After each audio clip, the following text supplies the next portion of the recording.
Hello, and welcome to Introducing Me. I'm your host, Sarah. I started this podcast to get to know other people and lifestyles while discovering more about myself. Each episode, I'll give a new guest a chance to discuss their background, culture, interests, or whatever they want to talk about to help increase all of our own worldviews. Today, I would like to introduce you to Jessie René Gibbs.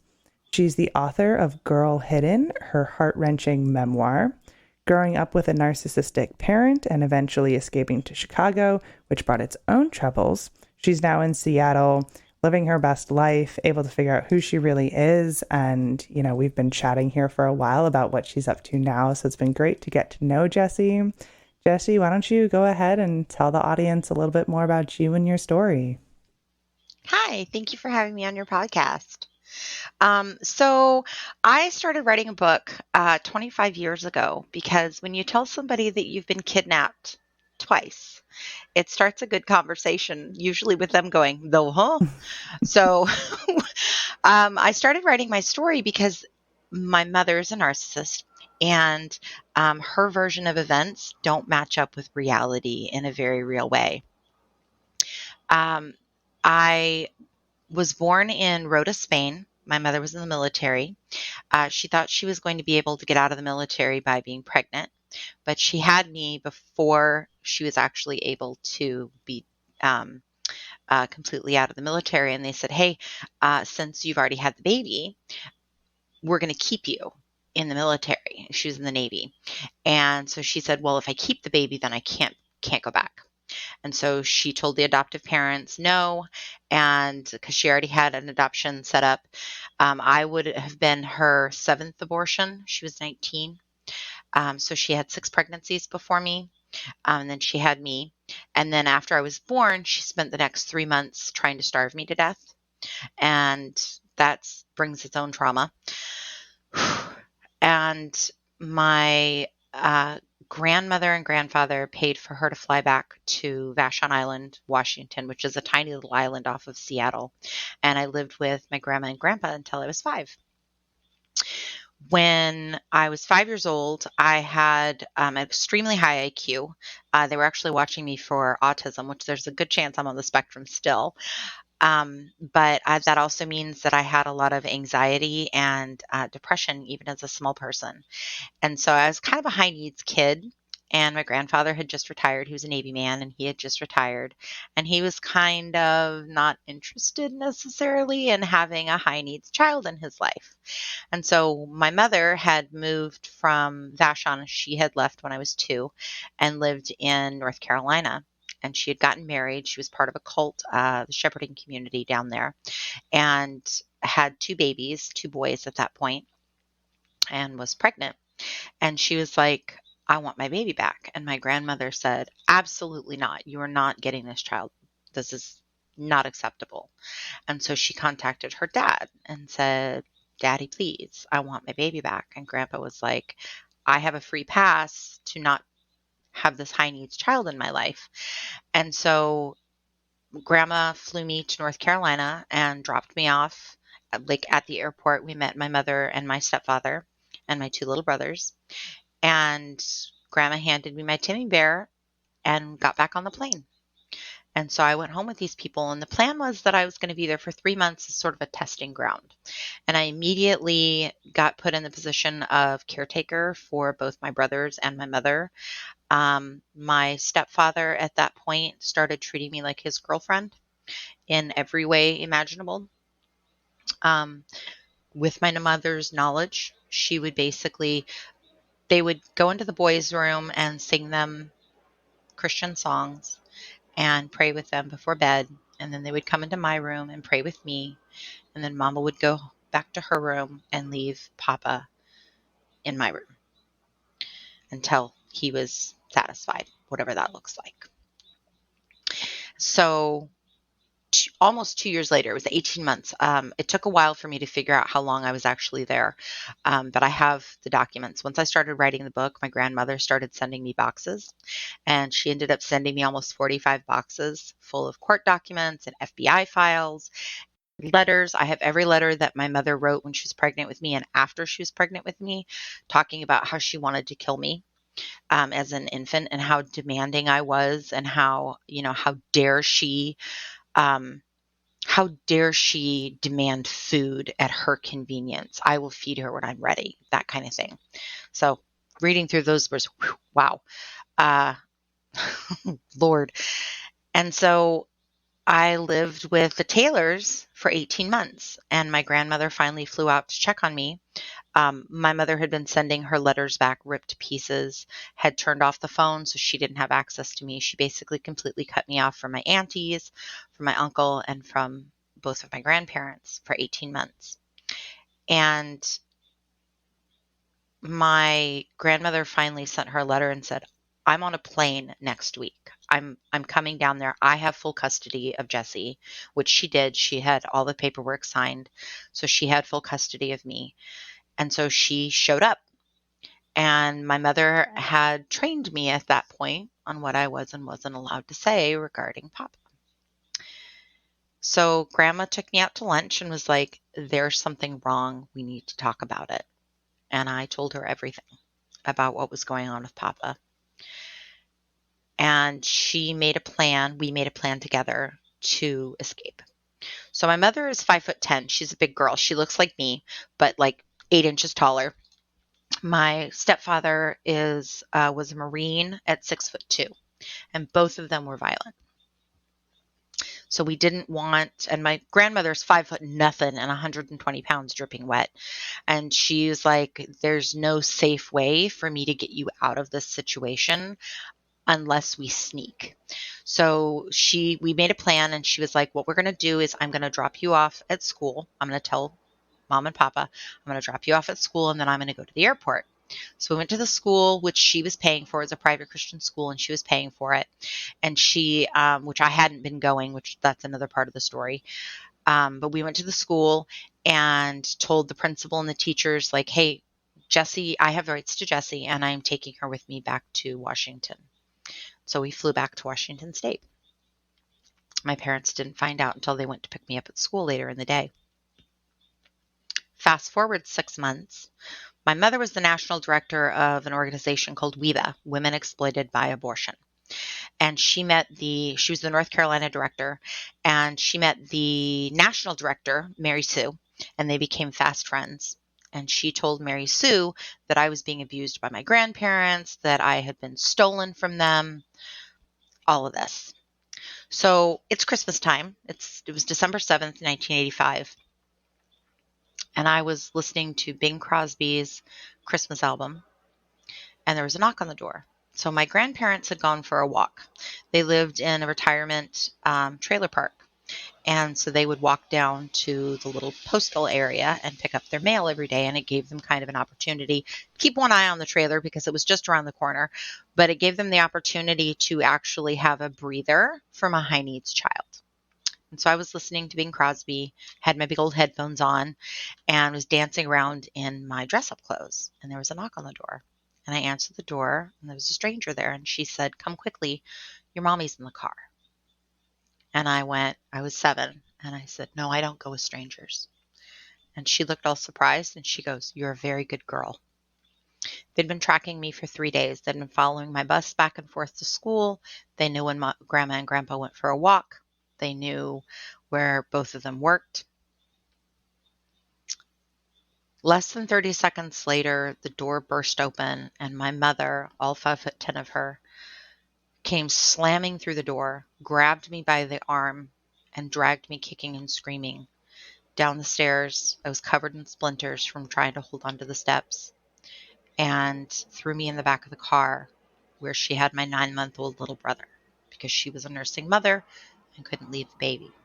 So she brought the baby on a kidnapping excursion. She immediately started screaming at me as Mary Sue peeled out of the parking lot to shut the hell up because you're upsetting your little brother. This is my fault that I'm reacting to this situation. We drove from Kent, Washington down to Portland, Oregon, crossing state lines with a minor, making it a federal offense, felony kidnapping, and the FBI immediately got involved. By the time my grandparents got back from the walk, there were 6 police cars because the neighbor had called the police. I didn't see my grandmother again for almost 20 years. My mother and Mary Sue and I stayed at a friend of Weba's house that night. And I just remember when we pulled in, I remember there was a light on in the window, and it made me feel safe for a moment. And we went into the house and got settled for bed, and the baby fell asleep and Mary Sue fell asleep. So it was just Mama and I. And she was seething with fury at me. She's like, why would you go? Why would you leave? Why would you leave? And I said, well, here's what's going on with Papa. I'm not comfortable in this situation. I think this is wrong. And there was a silence in the room. And my mother said, oh God, tell me you didn't tell your grandmother that. And it was the only time we ever talked about it. Robert didn't touch me again, but he still treated me like his girlfriend. I was raised in the purity culture, and so dating was obviously off the table. But I was told by my parents that it was my responsibility to prepare for marriage, even as a small child. And to do that, you needed to practice with your daddy in every way you can imagine. So we held hands when we went places. He would put his arm around me. He would show me off to his friends, especially as I started developing into a young woman. We went to the same college. He started going to college the same time I did when I was 16. And we got asked all the time how long we'd been a couple. Like, this is how we acted around each other. It was deeply sick. When I was 19, so I'm the oldest of 8, grew up on a farm. I lost my memory after the kidnapping. Everything except the kidnapping. I remembered the kidnapping, and I remembered that Papa was dangerous. So that kept me safe from both of them in some way. Like, I made a point to not be alone with him in the house. I was very cautious about what I wore to bed, that kind of thing. And I took care of my siblings. My mother collected unwed mothers because this is part of her religious beliefs, is to keep people from having abortions. So she would collect unwed mothers, bring them into our home, convince them that they could not keep the baby, and then gift these babies to other people.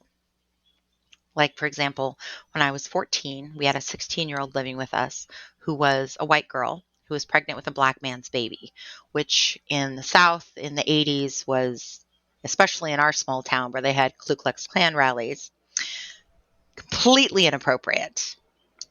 Bad scene. Her parents had disowned her because of this. She had a minor offense that ended her up in jail. My mother bailed her out of jail and brought the 16-year-old child into our home. And Autumn gave birth on my bed. She woke me up in the morning and she's like, I don't feel good. I'm like, I was 14, so I turned my light on and I'm like, well, do you want to like climb into bed with me and we'll just sit here and talk until you feel better? And she's like, yeah. So she climbs into bed with me and I'm like, how you doing? She's like, I feel okay. And then like 2 minutes later, she's like, I don't feel good anymore.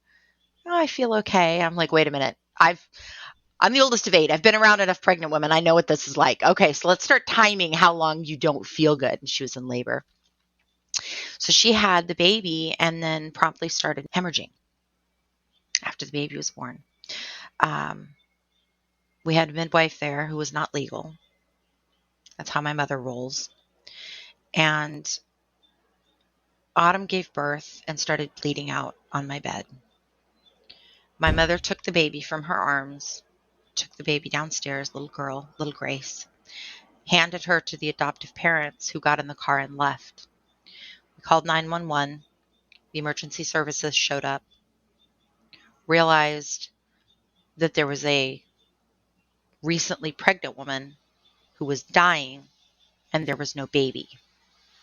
So they called in the canine units and accused our family of burying a baby on the property because there was no records.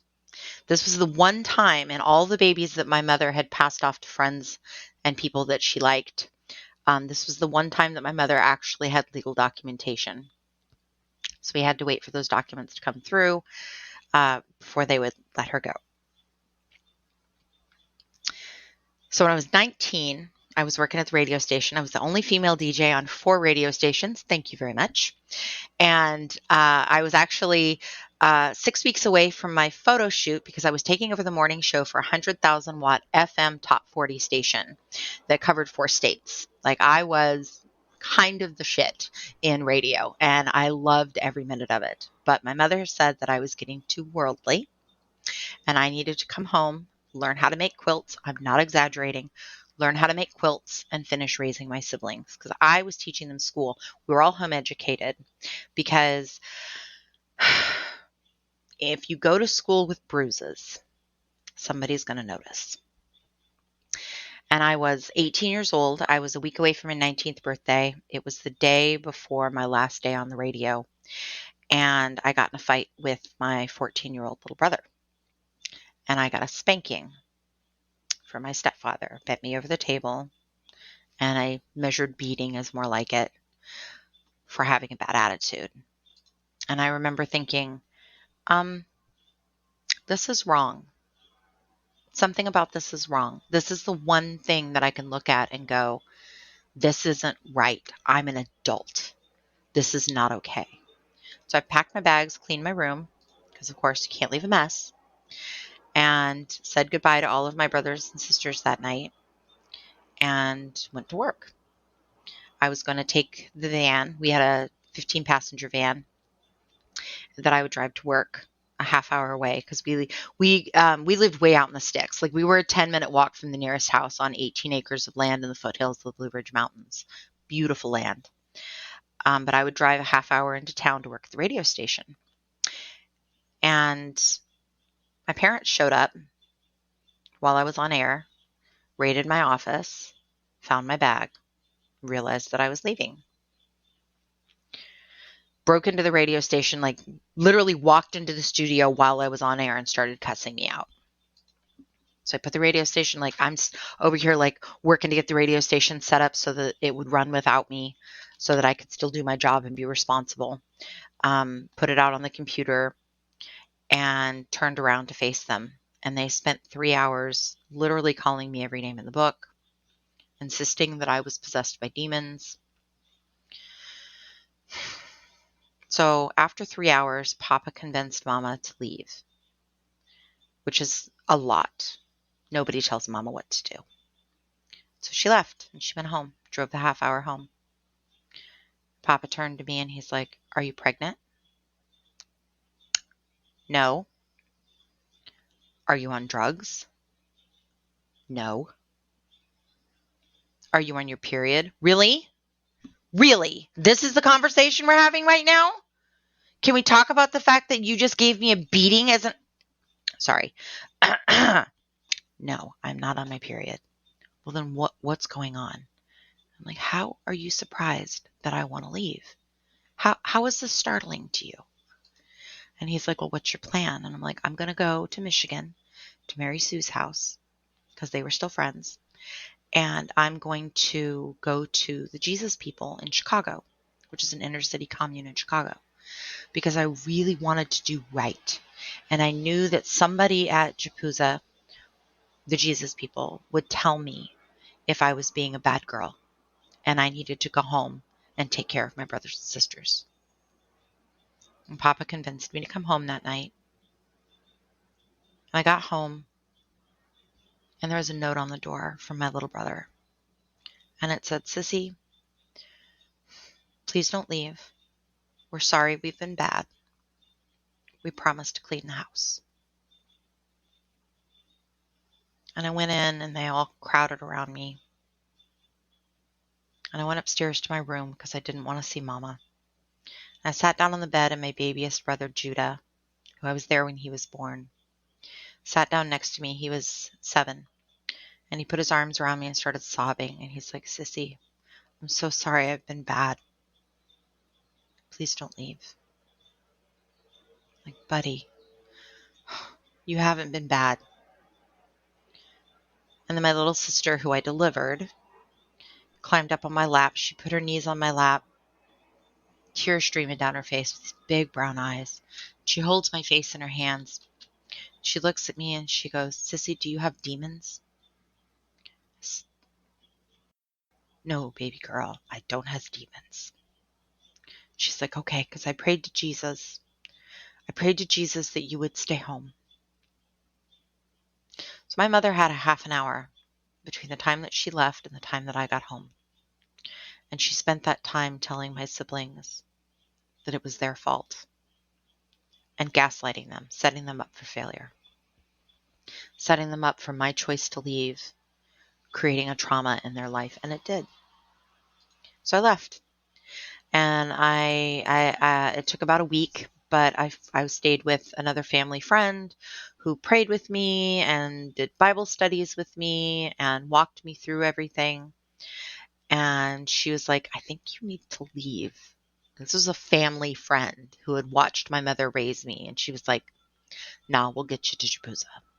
So I went out to Mary Sue's. And then from there, I went to the Jesus People, which was literally out of the frying pan directly into the fire. Because here I was in another situation where somebody was telling me how to live my life, down to what I was wearing. Is your bra strap showing? You know you have too much cleavage in that t-shirt. That shirt's a little tight on you, don't you think? What do you mean you're hanging out with so-and-so? And I met the man that I eventually married. He was 12 years older than me. He'd had one girlfriend his entire life. He was in his 30s and I was 19. But I was perfectly set up to be groomed. I had been prepped by my stepfather and by my mother that it was my job to take care of my husband, specifically an older man. I was very comfortable in that situation. And so I married Leonard.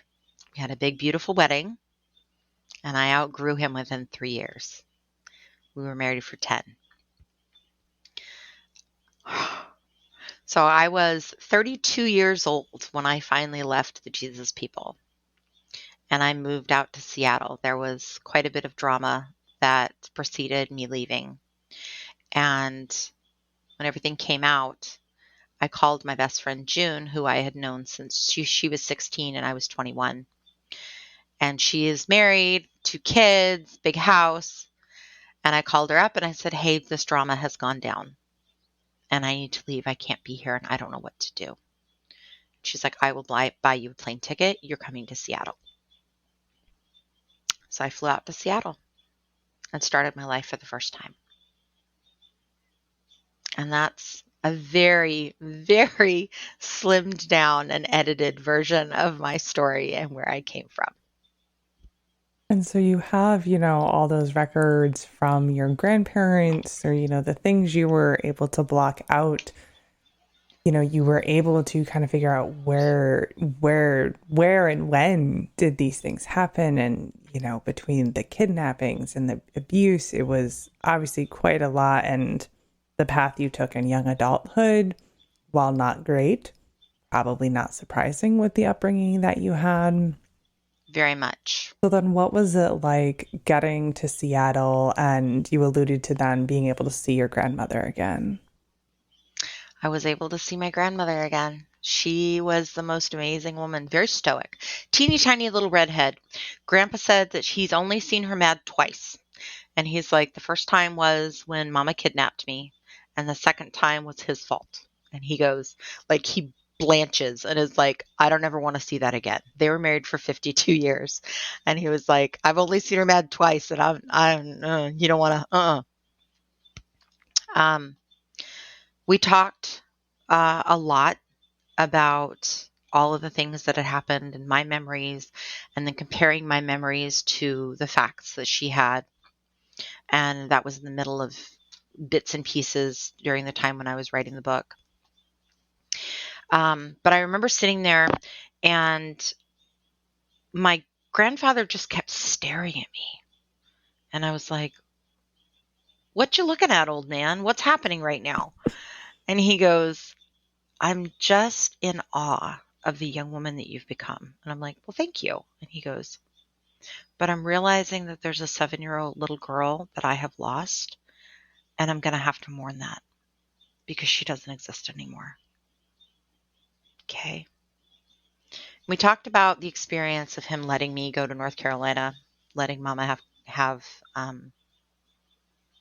custody of me even for a short time. And he very much apologized. He was heartbroken when he found out what happened with Robert. And I don't think it's something that he's ever really gotten over. Which, on the one hand, is hard. On the other hand, I'm kind of okay with. So, my grandmother passed away shortly after I met her, ovarian cancer. But I still have a relationship with Grandpa. He is a salty old dog. And he checks in with me from time to time. He lives about an hour from here with his new wife, who is absolutely wonderful. So, and I have a relationship with my aunties again. They came to my wedding, and it was really cool. Like, they live down, one of them lives about an hour and a half from here. One of them lives about 4 hours from here, but we see each other at least once a year. And we chat all the time, and it's really nice. So I have like some amazing humans in my life that are family.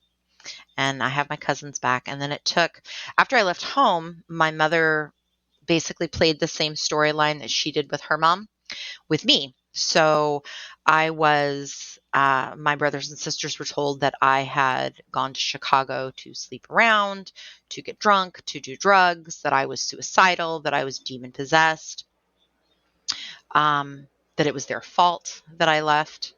Anything she could do to them that would eventually hurt me.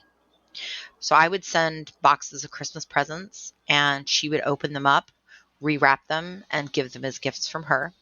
My letters that I sent to my siblings would be ripped to shreds, put back in an envelope, and mailed back to me. I wasn't allowed to talk to them. I had a situation happened where I was calling my family every night when I first moved to JPUSA. And I was calling them every night from the hallway phone because at JPUSA you weren't allowed to have a phone in your room because what if you use that for phone sex or to talk to somebody you weren't allowed to? So they had on each side of the building, they had a phone in the hallway. And so I would sit in the second floor hallway and call and talk to my siblings. I'd talk to each one of them, check on them. How you doing? They'd cry. I'd cry. And then I'd talk to Papa, and he would tell me how much he missed me and how lonely he was without me and how life's just not the same because I was his girlfriend and he was heartbroken, which he can go sit on a stick and spin. And then my mother would get on the phone and proceed to spend anywhere from a half an hour to an hour telling me that it's my fault that her marriage is suffering, that it's my fault that the kids are sad and heartbroken and hurting, that I have caused all this trauma, and that I need to get my ass home. And there was a young lady who lived at JPUSA. She was married, had a couple of kids, and she had a room. So at the Jesus People, it was the old Chelsea Hotel building in Chicago. And so everybody got a hotel room. Well, not everybody. The couples got a room, and then their kids got a room. And then usually there was a single brother or a single sister that shared the room with their kids, which, yeah, there's a lot of bad things that happened at the JPUSA because of that. Because when you move random single people who have just come in off the street that you don't know into a room of small children, bad things can happen. And they did. I actually shared a room with 2 little girls when I was living there. The single people were usually packed into a room 2 or 3 at a time. So like you'd have loft beds. I was lucky enough to get a bottom bunk. Thank you. Thank you. And, but Julie would sit in her room and listen to my mother scream at me on the phone. And after a couple of weeks of this, she came out and she stood in front of me, and I'm sitting there just sobbing, listening to my mother, absorbing all of this venom that my mother was shooting at me. And she stood over me and she goes, "Hang up the phone." And I was like, no, you don't hang up on Mama. Bad scene. Nope, nope, nope. And she's like, "Jessie, you don't deserve to be treated this way. hang up the phone. No. And she got right in my face and she goes, and realized this is a Christian community. So, but she goes, "You are a child of the King. You do not deserve to be treated this way. Hang up the click." And she hung the phone up. And so I stopped talking to my mom after that. It was the first time anybody told me that I was worth something. Or rather, it was the first time that I heard that I was worth something. And so I stopped talking to my mother, which meant that I was no longer allowed to talk to my siblings. So I didn't see them, hear from them, or talk to them for 17 years. And I just kept waiting. Every year I would celebrate their birthday and be like, okay, Judah's 16. I've only got 2 more years and he'll come find me. And then nothing happened. And then the next kid would come up and I'd be like, okay, this one's turning 19. This one's turning 18 this year. And then nothing happened. And finally, my oldest brother got married to this teeny tiny little Mexican lady. Like, she is this tall and long hair, cute as a button, round and adorable. And she kicked his ass and was like, you know that your mother is crazy. You talk about your sister all the time. Call her now. Stop messing around and call her. And so he was like, so he's a truck driver and he's like, hey, so I dropped stuff off in Kent up the road from where you live. And would you be willing to meet me? And I'm like, yes, absolutely. It's about damn time. Let's do it. And so we literally stood in the parking lot next to his truck for like 3 hours and just talked and kind of unpacked a bunch of stuff. Like, he had been told that I was crazy, that I was dangerous. And it was really scary for him to realize how much he'd been lied to. And it took about 2 years of talking back and forth with all the siblings. And I finally went down to North Carolina and got to visit with all of them, meet them, and hear all of their stories and apologize. Because it's not my fault that me leaving created trauma. But me leaving still created trauma. And just because, as like, just from an adult perspective, I needed to do what I needed to do to be safe. And I did the right thing. My mother, it's not my fault. It's my mother's fault for creating the trauma that she created around my leaving. But that doesn't change the fact that my little brother Judah slept on the sofa because I promised that I was going to be home in 2 weeks, every night for 2 weeks, waiting for me to walk in the door. He lost his memory after that. The trauma from me leaving. Like, so one of the conversations we had, he was like, yeah, I completely lost my memory from 8 years old to 12 years old. I have no memory of what happened during those years. I remember sleeping on the couch waiting for you to come home. And my next memory was staring at the noose that I had made and hung up in the barn. Buddy. So we talked through a lot of stuff, and we've been back in contact for like 10 years now. I got to go to my baby sister's wedding. So I was there when she got married, and it was so cool. I had all of my brothers. So obviously Mama and Papa were not invited to the wedding. All of the kids have gotten out and gotten away from them. And so each one of my brothers took turns dancing with her for the father-daughter dance. And my oldest brother walked her down the aisle, and it was magic. And I'm sitting there holding my baby niece and just sobbing. And it was magic to have this relationship. And I realized in that moment, my mother took me away from my grandmother and my grandfather and my aunties and my uncle and my cousins and created a world where I was alone. And then when I left home, she tried again. She took me away from all of my siblings. And at the end of the day, she's not invited to this. She's the one who ended up alone. And that was very vindicating and healing. And the next morning, I got up And it had been 20 years since I talked to her. And I called her phone. And I said, hey, I'm in town and I'd like to have tea with you. Not dinner. I'm not eating with this woman. That's not an option. We are not going to be there this long. But I had gotten to the point in my therapy where I needed to actually see the monsters that I grew up with and recognize that they were not hunched behind every corner, that I wasn't being watched, that they were just people. You know, when you're a small person and you lose an adult in your life, it's really easy for you to either idealize them or demonize them. And my parents were monsters. And so my now husband went with me. My best friend in the whole world, who is my rock, was furious that she didn't get to go meet my mom, because she's been a part of all of this story. She has been a part of me writing this story. She has edited the book with me. Like she helped design the cover. Like this, she knows my story. She has gone through all 45 of these boxes with me, one page at a time, and held me while I cried. And she was so mad that she never got a chance to meet my mom. But I was like, no, my fiance needs to go with me. This is kind of one of those moments where he needs to be my rock in the situation. She was so mad. So she calls me up and she's like, okay. I said, all right, I'm going to go do this. And she's like, okay, most important question. What are you wearing? Blue jeans and a shirt. And she's like, no, what shirt? I got to know. I got to know what you're going to look like for this.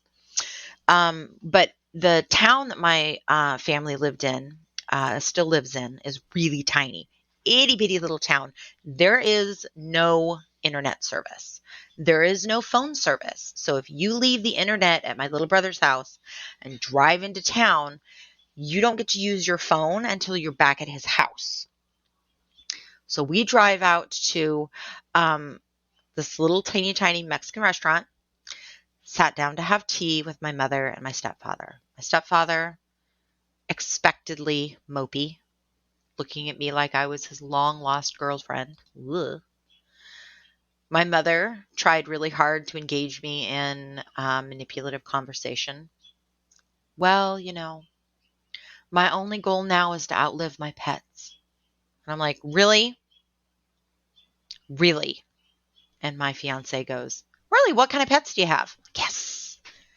Staying on point, staying on track. Awesome. And they ask a bunch of questions, which I pointedly did not answer because they don't need to know what's going on in my life. And I got up from the table. We were done. I was like, okay, I'm done. I've done my due diligence. I've seen that they are humans and not monsters.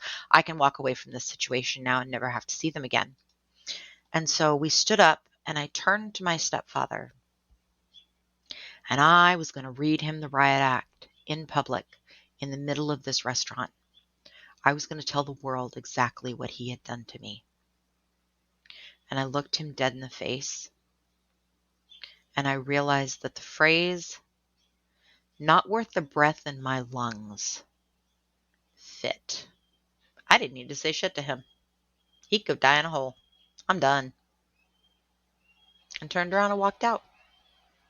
And we get out to the car. And my fiance goes, so, how you doing? I was like, are you kidding me right now? I feel like I need a wheelbarrow for my testicles. Like, I am queen of the world. I have conquered everything.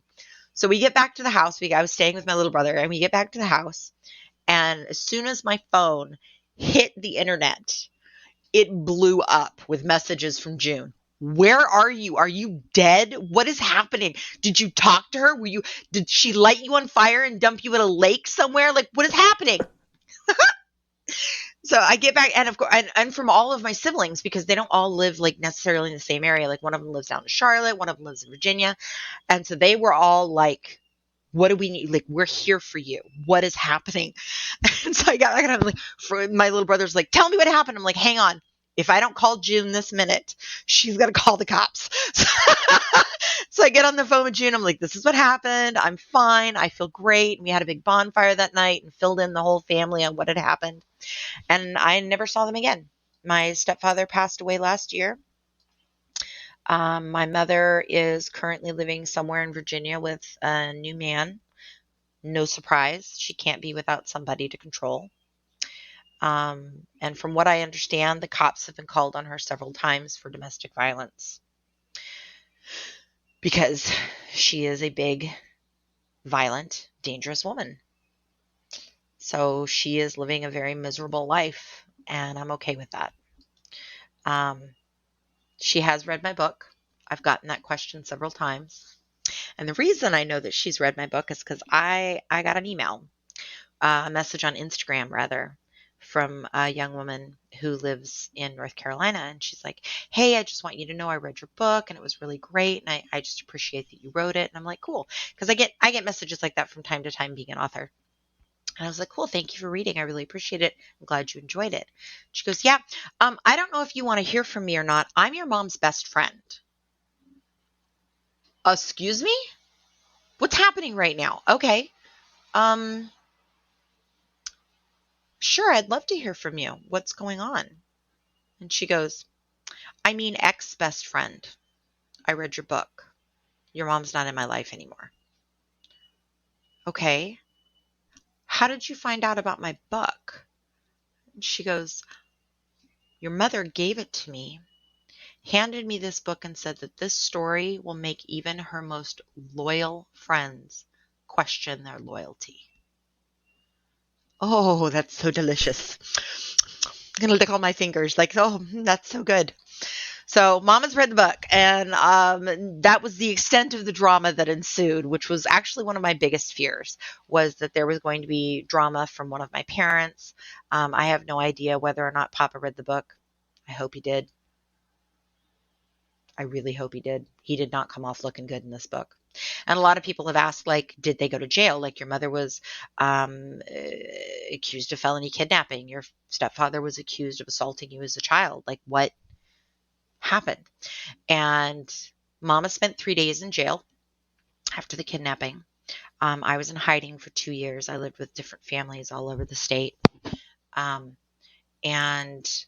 the Mama was a part of an organization called the La Leche League, which is still going on, and it's a pro-nursing organization, which awesome, good for them. But they sent letters to the judge, along with the cult that she was in, sent letters to the judge saying that she was a nursing mother, she couldn't be away from her child. You're doing irreparable damage to the child by keeping her away from her nursing baby. She's an upstanding member of the community. Like, you need to let her out. And so she got out of jail. She got 5 years probation for felony kidnapping. My stepfather, they couldn't get a conviction on because I had been trained on what to say. So I actually have a recording that my grandmother had of me when I was 7 years old being interviewed by a social worker. They brought in a male social worker to interview me about sexual abuse and couldn't understand why I didn't want to talk about it. Things were different in the 80s. So, yeah, so Papa never saw jail, but he never touched me again after that. But yeah, I hope that answers the question. A long way around. And that's okay. I think, it's truly great to hear, that all of your siblings got out. You've made peace with a lot of situations, and you mentioned therapy, which has obviously helped. Oh my God. For you to be able to write the book, unpack all of this. Now, I do want to ask one final question, being that, you were married in a bad situation. You now have a husband. It's a good situation. How did you find yourself able to be like trusting of another partner and find a good one? Oh, that's a good question. That's a great question. So I was very happy being single after my divorce. I was living in Seattle. I was working for a little nonprofit out here. I was going dancing. I'm a swing dancer. And so I was going swing dancing and had this wonderful community of friends around me. And then I started going blues dancing, which if you've never heard of blues dancing, look it up. It's the best thing in the whole world. It looks like what blues music sounds like. Like, it's chef's kiss. And I was taxi dancing one night, which taxi dancing is you wear a band around your arm, black and white checkers, and that band signifies that you will say yes to anyone who comes and asks you to dance. And your job as a taxi dancer is to get people who are new out onto the dance floor, get them to dance a couple of dances, encourage them to come back. We build our community this way. Kind of like church. And so here comes this new guy, and I'm like, hey, new guy, you're adorable. Let's dance. And I won the freaking lottery because, oh my God, was he a good dancer? Oh, he was such a good dancer. And I was like, okay, this is great. So I asked him to dance again. And it was an even better dance. And I was like, uh-oh. And so I developed a dance crush. And here's what you do when you get a dance crush, because when you get on the dance floor and the chemistry is just right, it's really easy to be like, isn't he dreamy? And what you do is you go, oh, I'm so hot. I'm going to go sit outside and cool off. And if they're interested, they follow you. And usually what happens is you talk about 4 or 5 minutes and you realize that we should not be talking anymore. Let's just dance. It just clears that right up. And that didn't happen. It didn't happen. And so we talked a lot. And then he came to the next dance that I was at and we talked some more. And, you know, we finally got to the point where he was like, hey, do you want to have dinner with me? And I was like, okay, but it's not a date. We're just friends. I waited until the end of dinner to inform him that this was not a date. So he's a very patient man. But we went out to dinner and we had kind of this moment of just like, okay, as grownups, let's unpack this. What's your baggage? Like, what am I getting into for real here? He's brilliant. He's a computer engineer. He rides a motorcycle. He plays 4 instruments. Like, there are all of these things that I'm very attracted to. And he goes, yeah. And, my biggest baggage is I have 4 kids. And I went, what? I do not have children. Mint condition uterus. Not interested in having children. And I was like, I don't think I mind. Interesting. And he's like, what about you? What's your biggest baggage? Now, I left the Jesus people because I had an affair. I had gotten to the point in my marriage where because of course at JPUSA, divorce is not an option in the particular religion that I was involved in. Completely unacceptable.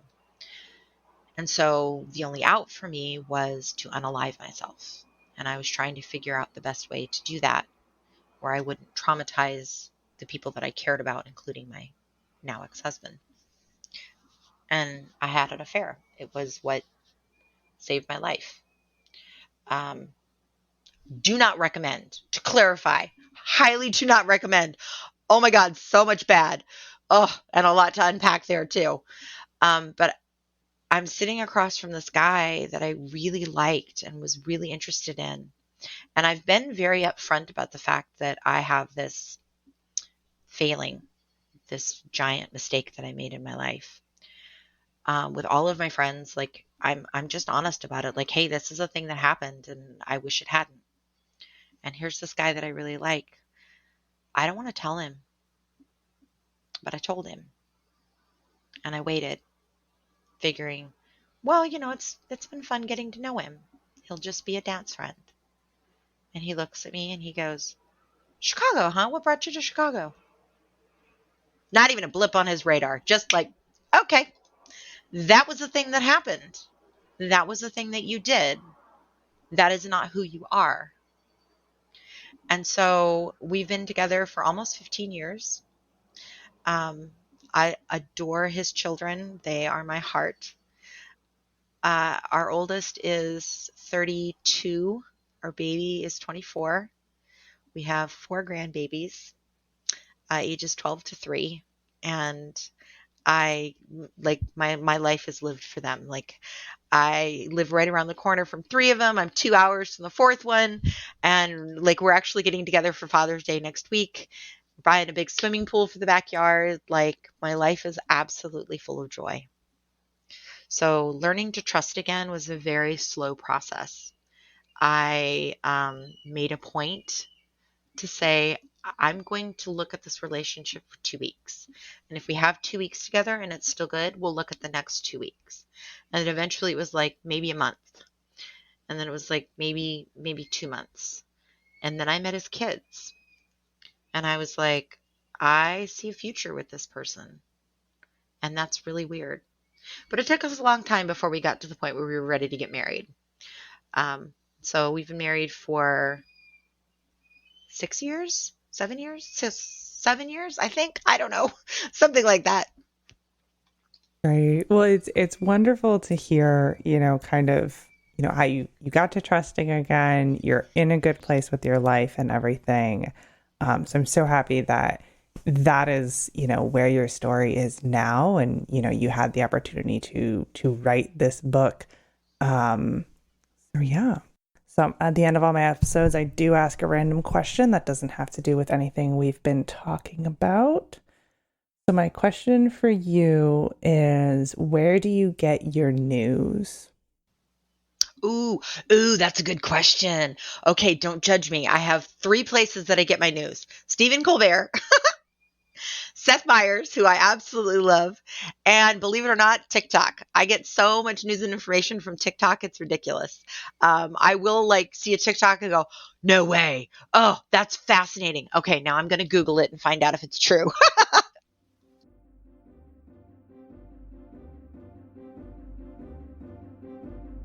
All right, that brings this episode to a close. So of course, if you would like to connect with Jessie, her website will be in the description. So that will bring you to all of her social media, TikTok, Instagram, Facebook. They'll also bring you to where you can buy her book, Girl Hidden. So if you'd like to hear more details on her story, it is her memoir. So feel free to go check that out. And if you'd like to connect with the podcast, our website is also in the description. It brings you to our social media. We are on Instagram, Facebook, and LinkedIn. And if you'd like to be a guest on the podcast, you can always feel free to email me. That is the best way to be in touch, and that is right in the description as well. There's also a link if you would like to support the podcast monetarily. That's always appreciated. So thank you so much, Jessie, for spending time with me today, and to my listeners for taking the time out of your day to hear a new story. Until next time, bye. Bye.